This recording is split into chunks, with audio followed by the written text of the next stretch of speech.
Assalamualaikum warahmatullahi wabarakatuh.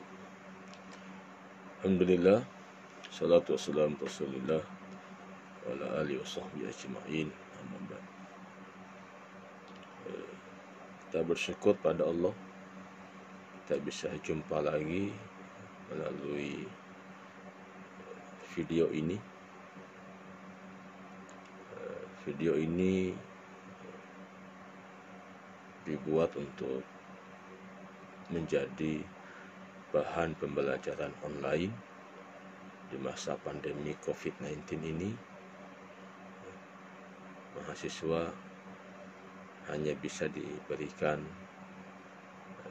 penjelasan yang sifatnya melalui elektronik, melalui video.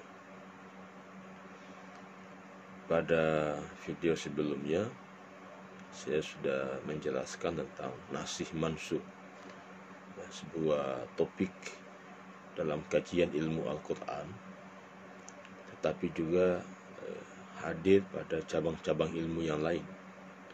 Bahkan nasih mansukh itu menjadi satu alat, satu metode, satu cara dalam menyelesaikan dalil-dalil yang tampak bertentangan, baik dalam Quran maupun hadis. Jika di dalam Al-Quran nasih mansukh itu berkaitan dengan pembatalan atau pergantian hukum suatu masalah dengan dalil yang lain yang datang belakangan, sehingga ada yang menghapus dan ada yang terhapus. Jadi kalau nasih itu menjadi pelaku, orang yang menghapus, mansukh itu menjadi maf'ul, yang dihapus. Mudah-mudahan video sebelumnya sudah dipahami teman-teman semua materi tentang nasih mansukh. Pada kali ini kita akan membahas tentang qiraat, qiraat Al-Quran. Ini juga satu cabang dari kajian ulumul Quran tentang qiraat ini.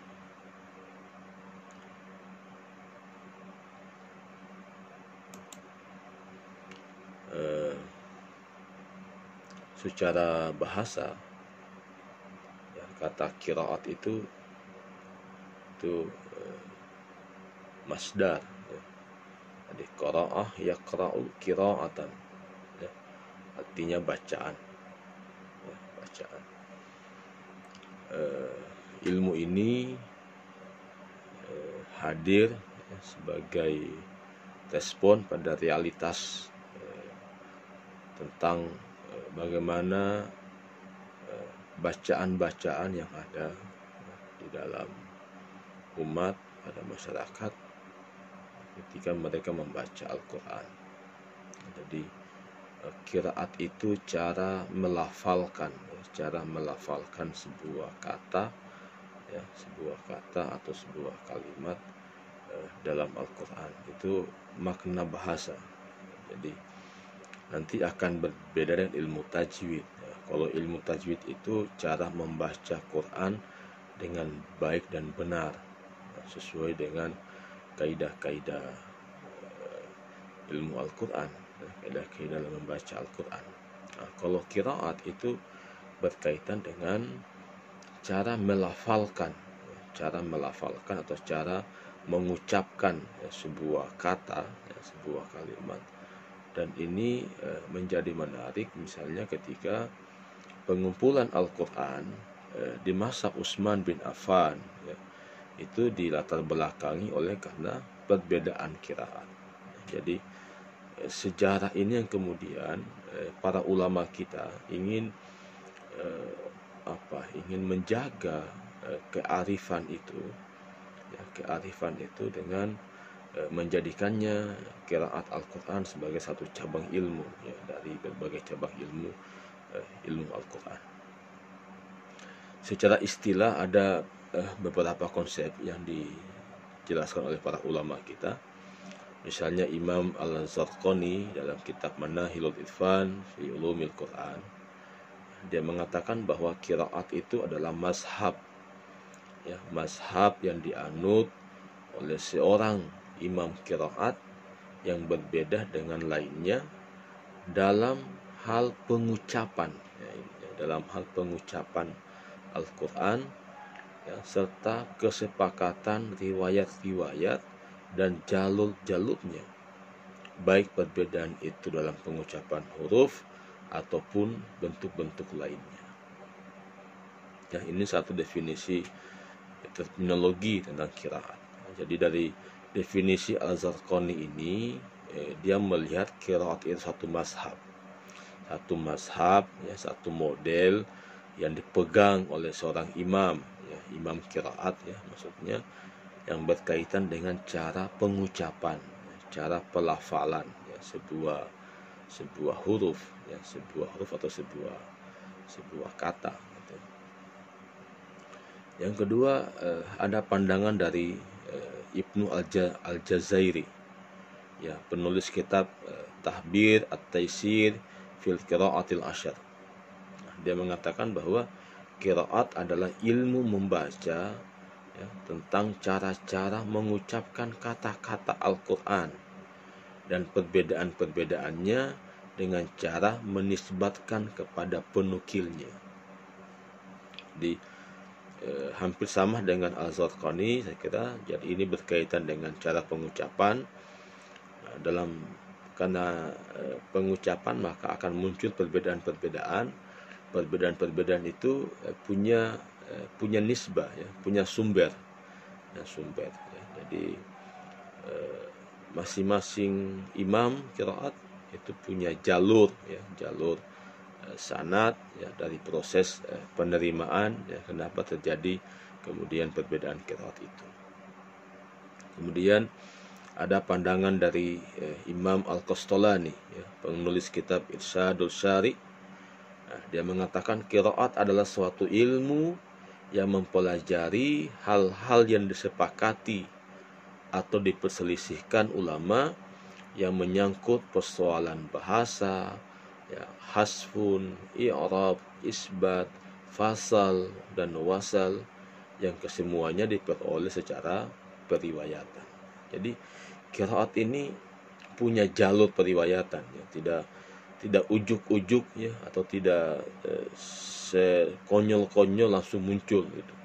Tapi ada proses periwayatannya. Ya.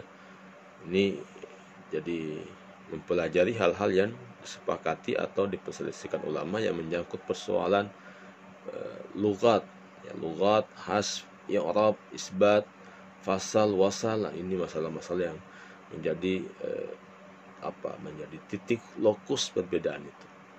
Kemudian Imam Al-Zarqashi, dia mengatakan qiraat adalah perbedaan cara mengucapkan lafal-lafal Al-Quran, ya, baik menyangkut huruf-hurufnya atau cara pengucapan huruf tersebut, ya, seperti takhfif, ya, meringankan, taskil, memberatkan, dan atau yang lainnya. Nah, ini 4 pandangan ulama, ya, yang secara terminologi, ya, Anda bisa gunakan sebagai satu paradigma untuk memahami apa itu qiraat, ya, dari Al-Zarqani, Al-Zarqashi, Al-Qastolani, Ibnu Jazairi. Dari 4 definisi ini sebenarnya punya fokus yang sama, bahwa qiraat itu berkaitan dengan cara pengucapan, ya, cara pengucapan huruf, kemudian terlembaga dalam sebuah mazhab, ya, menjadi model, dan memiliki tokoh yang dinisbahkan, ya, tokoh yang dinisbahkan. Misalnya ada qiraat sab'ah, ya, 7 bacaan, dan masing-masing bacaan itu punya tokoh yang menjadi nisbah. Misalnya qiraah Imam Asim, qiraah Imam ini, jadi ada figurnya, ada tokoh yang dinisbahkan, dan itu melalui proses periwayatan. Bagaimana penyebaran ilmu qiraat ini? Ada tokoh-tokoh, ada tokoh-tokoh yang kemudian menjadi figur-figur lahirnya perbedaan qiraat itu, dan itu menjadi ahli-ahli qiraat, misalnya dari golongan sahabat, dari golongan sahabat itu ada Utsman bin Affan, ada Ali bin Abi Thalib, ada Ubay bin Ka'ab, ada Zaid bin Sabit, ada Abdullah bin Mas'ud, dan ada Abu Musa al-Asy'ari. Ini yang menjadi jalur sahabat, yang memberikan informasi-informasi riwayat tentang qiraat itu.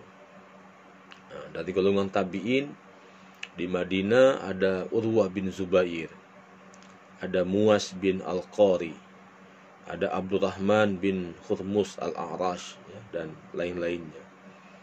Di Mekah ada Ubaid bin Umair, ada Atha bin Abi Rabah, ada Tawus, ada Mujahid bin Jabir, ada Ikrimah. Ini tokoh-tokoh qiraat dari kalangan tabi'in. Di Kufah ada Alqamah bin Qais, ada Ubaidah bin Naqah, ada Zir bin Hubaish, dan lain-lain.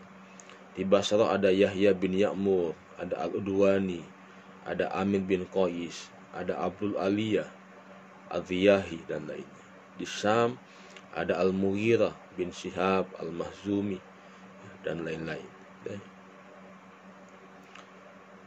Sedangkan ada ulama-ulama yang sangat berpengaruh dalam qiraat ini. Misalnya di Madinah ada Abu Ja'far Yazid bin Al-Qa'qah, ada Nafi bin Abi Nuaim, dan lainnya. Di Mekah ada Abdullah ibnu Katsir, ada Humaid bin Qais al-A'rash, dan lain-lain. Di Kufah ada Asim bin Abi Najud, ada Hamzah bin Habib, ada Al-Kisai. Di Basrah ada Abu Ahmad bin Al-A'la, ada Yakub Al-Hadrami, dan lain-lain. Di Syam ada Abdullah bin Amr Yahya bin Al-Haris Az-Zimari, dan lainnya. Dari mereka lah terabadikan hingga saat ini, tokoh-tokoh inilah melalui apa yang disebutkan dengan qiraat sab'ah, qiraat 7, ada qiraat asyar, qiraat 10, ada qiraat alba'ah asyar, ada qiraat 14, gitu ya. Ini tokoh-tokoh ulama, baik dari sahabat tabi'in dan tabi'in yang menjadi jalur-jalur sanad, jalur-jalur sumber dari qiraat itu. Kemudian macam-macam qiraat. Orang yang pertama kali memprakarsai untuk memilih 7 imam qiraat adalah Imam Abu Bakar bin Mujahid al-Baghdadi. Kitabnya yang bernama As-Sab'ah, yang berisi bacaan-bacaan imam qiraat yang 7 dan menjadi rujukan, menjadi referensi banyak kalangan. Pijakan Ibnu Mujahid dalam menentukan 7 imam qiraat adalah ketokohan dalam bidang ilmu qiraat dan kesesuaian dengan mushaf Utsman. Masing-masing bacaan imam-imam tersebut juga sangat masyhur di negerinya masing-masing. Misalnya qiraat yang terkenal ada satu qiraat sab'ah. Ini qiraat sab'ah ini qiraat yang disandarkan kepada 7 imam, 7 imam qura, kepada imam qura yang 7. Yang pertama ada Nafi bin Abi Nuaim al-Asfahani. Ini tempatnya di Madinah, dengan perawi Qalun dan Warsh. Kemudian ada Abdullah ibnu Katsir, Mekah, dengan perawi Al-Bas dan Kunbul. Ada Abdullah bin Amir al-Basri di Damaskus, dengan perawi Hisham dan Zakwan. Ada Abu Amir al-Basri di Basrah, dengan rawi Ad-Duri dan As-Susi. Ada Asim bin Abi Najud, ada di Kufa, dengan perawi Syu'bah dan Hafs. Ada Hamzah bin Habib Az-Zayyad di Kufa, dengan perawi Khalaf dan Khalid. Ada Imam Al-Kisai Ali bin Hamzah di Kufa juga, dengan perawi Abdul Haris dan Ad-Duri Al-Kisai. Ini qiraah sabah. Jadi imam qira, imam 7, imam qiraah sabah itu tadi Nafi, Ibnu Katsir, Ibnu Amir Al-Basri, Ibnu Amir Abu Amar Al-Basri, Asim, Hamzah, Al-Kisai. Kemudian ada al-qiraah asyar, ada imam qiraah 10.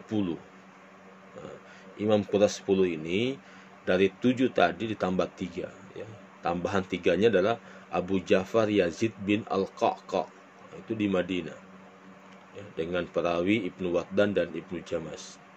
Ada Abu Yaqub Al-Hadrami di Basrah, dengan perawi Ruwais dan Rahul.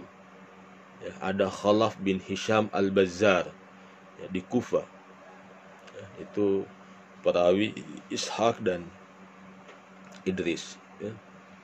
Kemudian ada qiraah Alba Asyar, qiraah 14. Qiraah 14 ini dari 7 ditambah 3 ditambah lagi 4. Ini menjadi 14. Tambahan 4-nya misalnya Hasan Al-Basri di Basra. Ada Ibnu Muhaisin di Mekah. Ada Yahya Al-Yazidi di Basra. Ada Al-A'mash di Kufa.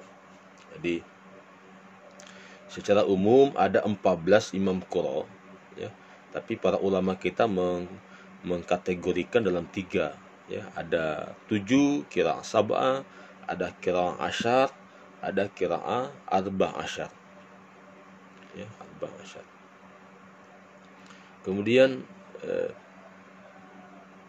pembagian atau macam-macam qiraat dari aspek kualitas. Jadi qiraat itu juga punya jenis punya kualitas dari jadi misalnya ada qiraat yang mutawatir.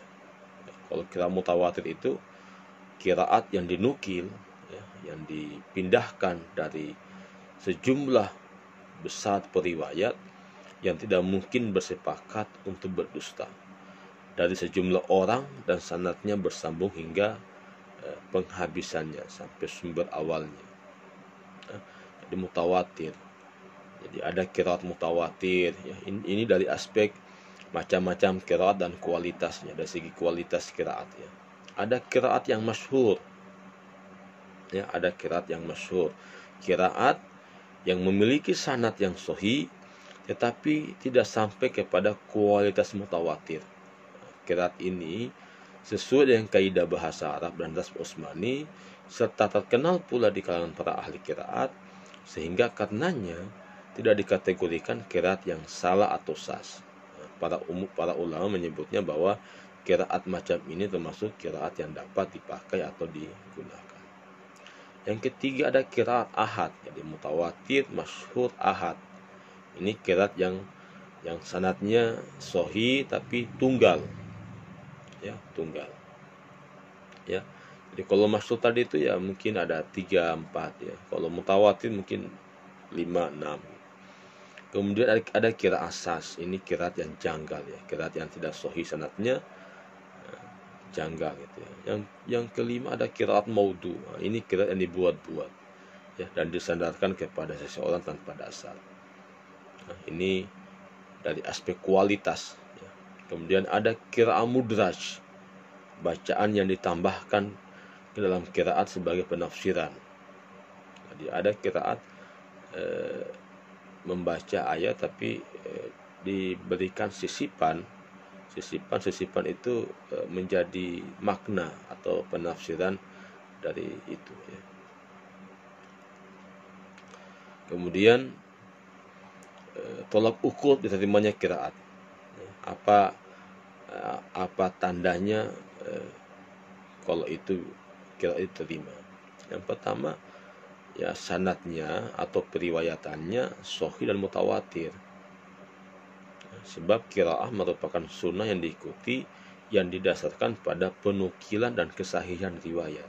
Jadi perbedaan qiraat ini boleh jadi memang dari Nabi. Nabi memberikan contoh yang berbeda-beda dalam membaca ayat, dari mulai sahabat tabi'in sampai membentuk tokoh-tokoh imam qiraat itu. Yang kedua sesuai dengan Tasmul Utsmani. Ya, karena seperti yang kita pelajari pada sejarah pengumpulan atau kodifikasi Quran itu, di kodifikasi Utsman bin Affan itu sudah menampung qiraah sab'ah. Yang ketiga sesuai dengan kaidah bahasa Arab. Jadi ini tolok ukur diterimanya qiraat. Jadi sahih dan mutawatir sanadnya, kemudian sesuai dengan kaidah Tasmul Utsmani, yang ketiga sesuai dengan kaidah bahasa. Nah, kemudian perbedaan qiraat itu bisa berimplikasi terhadap penetapan hukum. Ya, jadi perbedaan qiraat bisa memberikan dampak pada ketetapan sebuah hukum ya, dari ayat atau kata yang diperselisihkan itu. Ya. Misalnya qiraat lamastumun nisa,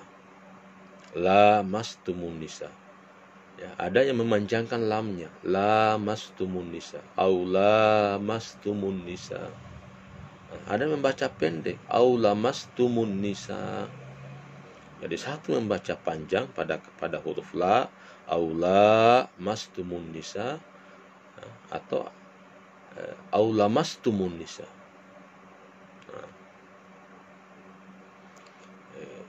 Kalau dibaca panjang aula mastum, bahwa yang dimaksud dengan aula mastum adalah jima, ya, hubungan suami istri, sehingga bersentuhan antara yang bukan mahram tidaklah membatalkan wudhu, karena sentuhan yang dimaksudkan adalah sentuhan dalam konteks hubungan suami istri, ya, bersentuhan dua bekas hitan, bukan sentuhan kulit biasa. Itu kalau kita membaca panjang. Dan ini dipegangi oleh mazhab Hanafi, ya, yang merujuk kepada pandangan atau pendapat Imam Ali, Ibnu Abbas, Al-Hasan, Mujahid, dan Qatadah. Nah, kelompok kedua yang membaca pendek, aulamastumun nisa, ya, mereka menetapkan hukum bahwa yang dimaksudkan adalah bersentuhan kulit laki-laki dan wanita secara langsung tanpa penghalang sudah membatalkan wudhu seseorang. Nah, ini yang dianut oleh mazhab Syafi'i, ya, dengan merujuk, ya, kepada pandangan Ibnu Mas'ud, Ibnu Umar, Az-Zuhri, Rabiyah, Ubaidah, Asy-Sya'bi, Ibrahim, dan Ibnu Sirin. Jadi boleh jadi perbedaan hukum, ya, dalam agama yang melahirkan mazhab-mazhab itu boleh jadi karena diawali oleh misalnya perbedaan qiraat pada sebuah dalil hukum, ya, seperti yang tadi saya katakan contoh ini, ya, idza kuntum ila shalah faghsilu wujuhakum wa aydiyakum marafiq wamsahu bi ru'usikum wa arjulakum ilal ka'bayn. Jadi aula mastumun nisa. Jadi ini berkaitan dengan yang membatalkan wudu menyentuh perempuan. Nah, persoalannya menyentuh itu menyentuh bagaimana? Kalau dibaca aula mastumun nisa, maka di situ menyentuh yang sifatnya jima, hubungan suami istri. Kalau dibaca pendek aula mastum, maka lamastum di sini adalah menyentuh secara langsung tanpa ada tirai, tanpa ada penghalang, kulit dengan kulit laki-laki wanita yang bukan mahram. Terakhir, apa faidah dari qiraat ini? Yang pertama, menunjukkan bahwa Al-Quran ini terjaga dan terpelihara, ya, dari perubahan dan penyimpangan, karena ini menandakan berhati-hatinya umat Islam dalam menerima perbedaan bacaan Al-Quran. Yang kedua, meringankan umat Islam dan memudahkan mereka untuk membaca Al-Quran. ya. Kemudian ini menjadi bukti kemujizatan Al-Quran, ya, dari segi kepadatan makna, ya, karena setiap qiraat itu menunjukkan hukum syarat tertentu. Yang keempat, pada beberapa qiraat menjadi penjelasan terhadap apa yang mungkin masih global atau umum dalam qiraat lain. Saya kira ini menjadi uraian tambahan. Teman-teman bisa melakukan googling ya, di internet untuk mendengarkan satu ayat atau beberapa ayat, kemudian dibaca dalam berbagai macam model, ya, model qiraat. Mudah-mudahan ada manfaatnya. Mohon maaf jika ada yang salah. Kebenaran hanya milik Allah Subhanahu wa Ta'ala. Ilmu adalah milik Allah. Kita hanya ingin tetesan-tetesan ilmu Tuhan, ya, pada diri kita. Oleh karena itu, kesucian jiwa, kesucian batinia menjadi pintu masuknya ilmu dengan mudah dalam jiwa setiap manusia. Terima kasih banyak. Ya, Assalamualaikum warahmatullahi wabarakatuh.